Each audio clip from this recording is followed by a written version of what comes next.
Assalamualaikum warahmatullahi wabarakatuh. Perkenalkan, saya Andi Sopandi, mahasiswa program Pasca Sarjana jurusan Agribisnis Universitas Siliwangi. Kali ini saya akan membahas salah satu bab dari buku pengantar ekonomi makro yang ditulis oleh Bapak Dr. Suparman yang diterbitkan tahun 2018. Adapun bab yang akan saya bahas pada kesempatan kali ini yaitu bab ke-8 yang membahas tentang kebijakan fiskal dan kebijakan moneter. Dalam bab ini, penulis terlebih dahulu membahas tentang tujuan ekonomi makro, di mana setiap negara menginginkan perekonomian yang stabil dan mampu tumbuh sehingga tujuan pembangunan dapat tercapai. Adapun alternatif pemerintah yang mencapai tujuan tersebut yang mungkin dapat terlaksana yaitu dengan kebijakan fiskal, kebijakan moneter, kebijakan penentuan harga, kebijakan luar negeri. Adapun kondisi ideal yang ingin dicapai pemerintah adalah tingkat kesempatan kerja tinggi dan kapasitas produksi nasional yang tinggi.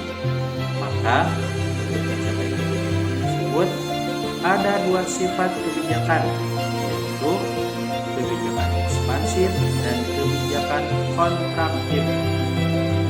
Kebijakan ekspansif bertujuan untuk mendorong kegiatan ekonomi.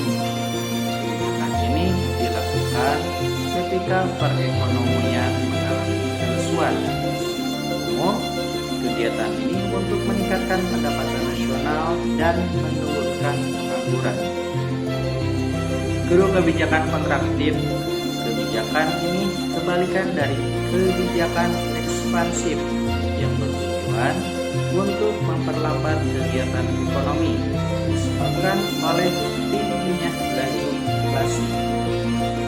Selanjutnya, penulis membahas tentang kebijakan fiskal. Kebijakan fiskal merupakan kebijakan yang dilakukan oleh pemerintah dengan cara mempengaruhi sisi penerimaan maupun sisi pengeluaran pada APBN. Pemerintah sering sekali menghadapi masalah defisit anggaran, sehingga memerlukan suatu kebijakan fiskal untuk mengatasinya. Selanjutnya, penulis membahas tentang sumber pembiayaan defisit anggaran yang terdiri atas pajak, percetakan uang baru, pinjaman masyarakat dalam negeri, dan pinjaman masyarakat luar negeri. Pertama, kita membahas tentang pajak. Ada dua jenis pajak, yaitu pertama pajak tetap, di mana jumlah dan besarnya tidak tergantung pada tingkat pendapatan. Berapapun pendapatan, pajak sama. Yang kedua, pajak proporsional, di mana pajak tergantung pada tingkat pendapatan. Selanjutnya, sumber pembiayaan defisit anggaran yaitu dengan uang baru, di mana pemerintah dapat juga membiayai defisit anggaran dengan meminjam dana dari bank sentral. Lalu, bank sentral akan membiayai pinjaman tersebut dengan mencetak uang baru. Selanjutnya, dengan pinjaman dalam negeri, di mana pemerintah dapat menghimpun dan meminjam dana masyarakat dalam negeri untuk membiayai defisit anggarannya. Adapun mekanisme penghimpunan dana itu melalui penerbitan surat utang atau obligasi pemerintah yang dijual kepada masyarakat di pasar uang. Dan yang terakhir yaitu pinjaman luar negeri. Seperti halnya pinjaman pada masyarakat dalam negeri, pinjaman pada masyarakat luar negeri dilakukan dengan cara menjual surat berharga atau obligasi di pasar uang internasional. Selanjutnya, penulis membahas tentang pajak sebagai instrumen kebijakan fiskal, di mana menurut Seligman tahun 1925 dalam Broto Diharjo tahun 2003 menjelaskan tujuan pajak ini adalah untuk mencapai kondisi meningkatnya ekonomi suatu negara dengan maksud untuk membatasi konsumsi dan dengan hal tersebut bisa mentransfer sumber dari konsumsi. untuk mendorong tabungan dan penanaman modal, untuk mentransfer sumber dari tangan masyarakat ke tangan pemerintah, sehingga memungkinkan adanya investasi pemerintah untuk memodifikasi pola investasi, untuk mengurangi ketimpangan ekonomi, serta untuk memobilisasi surplus ekonomi. Selanjutnya, fungsi pajak ada dua, yaitu pajak sebagai sumber penerimaan pemerintah untuk membiayai pengeluaran baik rutin maupun pembangunan. Selanjutnya, pajak sebagai alat untuk mengatur atau melaksanakan kebijakan pemerintah dalam bidang sosial dan ekonomi dan mencapai tujuan-tujuan di luar bidang keuangan. Adapun beberapa syarat yang penting untuk diperhatikan dalam mendesain sistem pemungutan pajak diantaranya yaitu: 1. Pemungutan pajak harus adil. 2. Harus berdasarkan undang-undang. 3. Tidak mengganggu perekonomian. 4. Pemungutan pajak harus efisien. Dan 5. Sistem pemungutan pajak harus sederhana.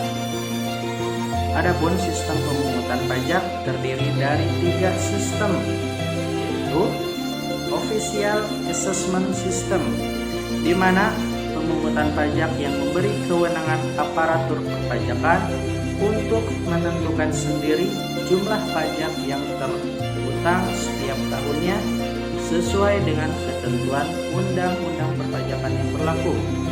Yang kedua, Self Assessment System, yaitu sistem pemungutan pajak yang memberi wewenang kepada wajib pajak untuk menentukan sendiri jumlah pajak yang terutang setiap tahunnya sesuai dengan ketentuan perundang-undangan perpajakan yang berlaku.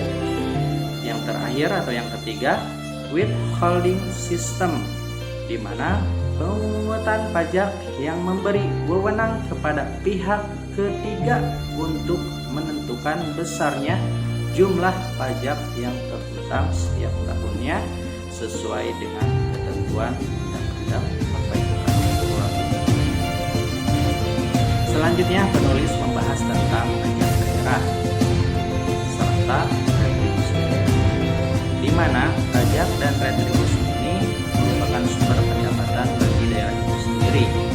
Adapun pendapatan asli daerah bersumber dari pajak daerah, retribusi daerah, hasil pengelolaan kekayaan daerah yang dipisahkan, dan PAD lainnya. Adapun dana perimbangan terdiri atas: 1. Dana bagi hasil pajak atau bagi hasil bukan pajak. 2. Dana alokasi umum. 3. Dana alokasi khusus. Dan terakhir, pendapatan lain-lain yang terdiri atas pendapatan hibah, pendapatan dana darurat, dan dana bagi hasil pajak dari provinsi serta dari pemerintah daerah lain. Adapun jenis pajak daerah provinsi terdiri atas pajak kendaraan bermotor, bea balik nama kendaraan bermotor, pajak bahan bakar, pajak air permukaan, dan pajak rokok. Adapun jenis pajak tingkat kabupaten kota terdiri dari pajak hotel, restoran, hiburan, reklame, penerangan jalan, mineral bukan logam dan batuan, pajak parkir, pajak air tanah, sarang bulung walet, pajak bumi dan bangunan, pedesaan dan perkotaan, serta biaya perolehan hak atas tanah dan bangunan. Intensifikasi dan ekstensifikasi pajak daerah. Intensifikasi pajak yaitu peningkatan intensitas pungutan terhadap suatu subjek dan objek pajak yang potensial namun belum tergarap atau terjaring pajak, serta memperbaiki kinerja pemungutan agar dapat mengurangi kebocoran-kebocoran yang ada. Ekstensifikasi pajak yaitu berupaya memperluas subjek dan objek pajak serta penyesuaian tarif pajak. Selanjutnya, retribusi daerah. Retribusi daerah adalah iuran kepada pemerintah yang dapat dipaksakan dan jasa balik secara langsung. Paksaan di sini bersifat ekonomis karena siapa saja yang tidak merasakan jasa balik dari pemerintah tidak dikenakan iuran itu. Misalnya retribusi pasar, parkir, dan lain sebagainya. Maka ciri-ciri retribusi daerah berdasarkan beberapa pengertian di atas, yaitu retribusi dipungut oleh pemerintah daerah. Terdapat jasa balik atau kontrak prestasi langsung yang dapat ditunjuk. Retribusi dikenakan kepada siapa saja, baik orang pribadi maupun badan yang merasakan atau memperoleh manfaat yang disediakan oleh. Ada 3 jenis retribusi, yaitu retribusi jasa umum, retribusi jasa usaha, dan retribusi perizinan tertentu. Selanjutnya, pembahasan pada bab ke-8 ini yaitu tentang moneter. Kebijakan moneter merupakan kebijakan pemerintah untuk mengendalikan perekonomian melalui jumlah uang yang beredar yang dilakukan oleh bank sentral. Dalam mengendalikan jumlah uang yang beredar, ada beberapa instrumen kebijakan moneter yang bisa digunakan. Di antaranya adalah operasi pasar terbuka, tingkat diskonto, cadangan wajib, kredit selektif, dan bujukan moral. Instrumen kebijakan moneter yang pertama yaitu adalah operasi pasar terbuka, di mana operasi ini dilakukan dengan cara menjual atau membeli surat berharga. Instrumen kedua yaitu suku bunga diskonto, di mana bank umum dalam menjalankan kegiatannya memerlukan kepercayaan dari masyarakat. Tanpa adanya kepercayaan dari masyarakat, maka bank umum tidak mungkin mampu berkembang. Apabila bank umum kekurangan dana, maka bank umum dapat meminjam dana dari bank sentral. Dalam memberikan pinjaman, bank sentral menetapkan tingkat bunga diskonto pada bank umum. Kebijakan moneter selanjutnya adalah cadangan wajib, di mana kelebihan cadangan yang dimiliki oleh bank umum akan mengakibatkan ketidakberhasilan instrumen operasi pasar terbuka dan tingkat diskonto. Untuk itu, bank sentral dapat mewajibkan bank umum menetapkan persentase cadangan wajib yang harus diserahkan ke bank sentral. Setelah kelebihan cadangan dikurangi dan dihilangkan, maka instrumen operasi pasar terbuka dan tingkat diskonto dapat bekerja efektif. Selanjutnya, kebijakan moneter berupa kredit selektif, di mana bank umum diberikan kebebasan untuk menentukan jenis dan tingkat suku bunga atas pinjaman yang mereka salurkan kepada masyarakat.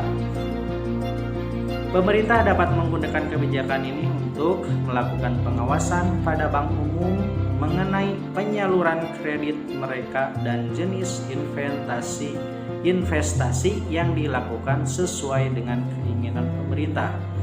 Selanjutnya, bujukan moral. Kebijakan ini berbeda dengan instrumen operasi pasar terbuka, tingkat diskonto, dan tingkat cadangan wajib. Instrumen bujukan moral ini tidak mewajibkan bank umum untuk mengikuti aturan yang ditetapkan oleh bank sentral, di mana bank sentral hanya memberikan bujukan ajakan ataupun himbauan kepada bank untuk membantu pemerintah melaksanakan program tertentu yang akan dilaksanakan. Selanjutnya, kebijakan moneter yang terakhir yaitu pengendalian harga. Kebijakan pengendalian harga ini ditunjukkan untuk memperkecil fluktuasi harga produk tertentu sehingga stabilitas perekonomian dapat terjaga. Ada 2 bentuk kebijakan pengendalian harga yaitu kebijakan harga tertinggi dan kebijakan harga terendah. Kebijakan pengendalian harga tertinggi ditunjukkan untuk menjaga apabila terjadi kenaikan harga tidak melebihi tingkat harga kewajiban.